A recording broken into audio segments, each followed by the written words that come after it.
So, we made a slight discovery about this car. Okay, so it looked like the passenger side was changed and the driver's side was not.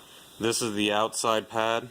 That's about, it's gone. I think that we got the life out of those. No, it's just like the other side wasn't changed, but you can see there's a stress crack just going all the way through the middle, and it's starting to separate. The actual pad material itself is, I mean, I'm flaking chunks of this off. So, we discovered with this car that the passenger side was changed at one time, and this one was not. Well, hold on. For comparison's sake, this is how much meat was left on the passenger side. That. And that's how the backs looked. Still good looking pads. So it's this is the driver's side. So are they the same pad manufacturer? Because I have kind of a feeling that either no. Okay, so they did just change one side for whatever reason. This is missing the pins too.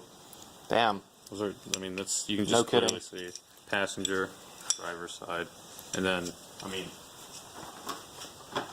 the new cheaps. These are just cheap, standard ones. Generic. I mean, they're okay for A to B driving. They'll get you down the road. Okay. I thought for a second they may be original pads, but I don't think so. So, hopefully we don't have a stuck caliper situation on our hands. That would kind of suck. Actually, for an idea, the new pad is the same as the passenger side one.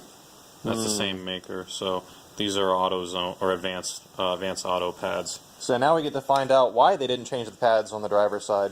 The driver's side may be. It may be a seized caliper. No, I don't think it's a seized caliper. Yeah, or just lazy. We'll find out.